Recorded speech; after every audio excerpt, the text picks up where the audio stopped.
এই যে আদের ভাই ধরে ফেলেছি, সৌমেন তো ধরে ফেলেছি। সৌমেন কেমন লাগছে বলো? এখানে ফেমাস কিন্তু এই রুটি আর শাক। বৌদি ভালো লাগছে রুটি আর শাক? একটু ডিফারেন্ট কিছুটা এসছি, মানে হাফ এসছি আর কি। এখনো 5 কিলোমিটার বাকি মেন দুধপাথরি ভ্যালি পর্যন্ত যাওয়া। আবার আমরা দুধপাথরি চড়াই পার করে উপরের দিকে উঠছি, মানে চড়াই চড়তে চড়তে উপরের দিকে উঠছি, তাই তো? আর রাস্তার সাইডে এই যে পুরো একদম দেখতে পাচ্ছেন কত দোকান।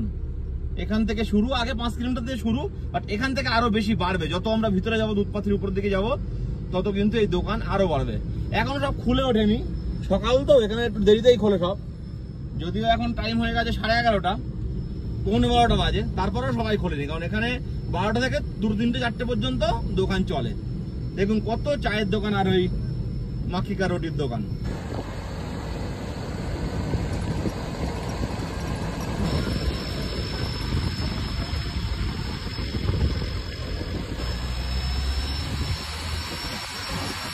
সবে মাত্র দুধপাথরি ভ্যালিতে ঢুকলাম, আর দুধপাথরি আসার রাস্তাটা যে কত সুন্দর, যতই মুখে বলবো ততই কম হবে, কারণ এইগুলো নিজের চোখে না দেখলে কিন্তু ফিল করা যায় না। কোনো ভিডিও ক্যামেরা বা মোবাইলের ক্যামেরা কিন্তু এই সৌন্দর্যকে জাস্টিফাই করতে পারবে না। দুধপাথরি আসতে হবে, নিজের চোখে দেখতে হবে, তারপরে দুধপাথরির সৌন্দর্যটা আপনারা উপভোগ করতে পারবেন। এই ভ্যালির মাঝখান দিয়ে একটা সুন্দর আঁকা বাঁকা রাস্তা, বেশ ভালো লাগে।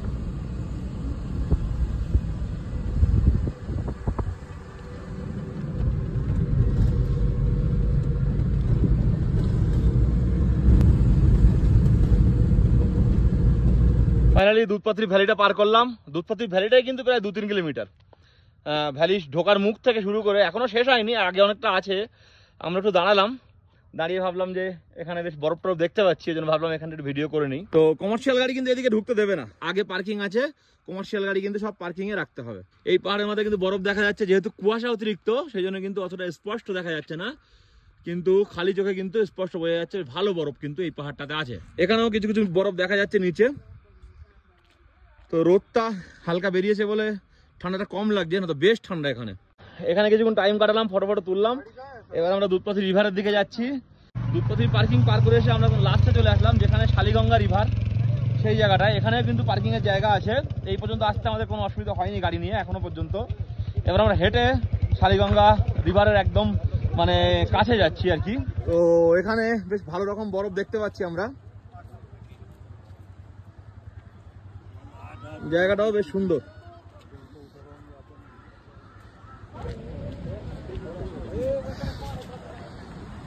এখানে কিন্তু বেশ ঠান্ডা, হাওয়া হচ্ছে আর চারিদিকে একদম পুরো বরফ।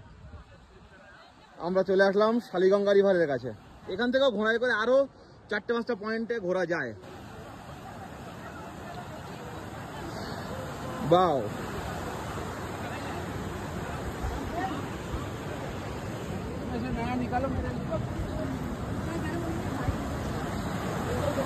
এই যেখানে হচ্ছে ফটোশুট, রিভারের উপর দিয়ে ছোট্ট একটা পুল মতো করা আছে।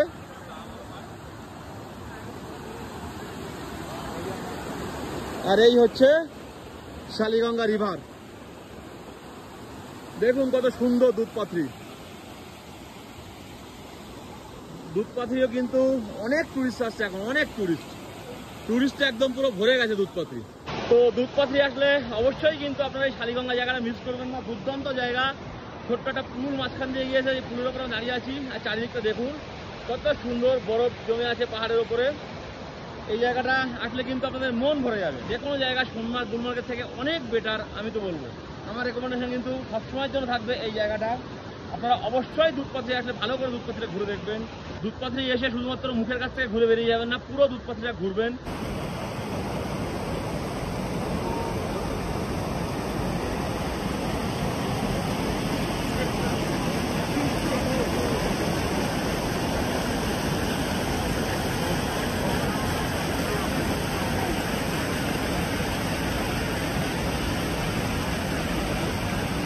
আমরা দুধপাথরিতে এসে শালিগঙ্গা রিভারটা দেখলাম, আর খুব সুন্দর কিন্তু এই শালিগঙ্গা রিভার। এখন আমরা ওই সাইডে যাব, আরও কি কি দেখার জায়গা আছে সেগুলো আপনাদের দেখাবো।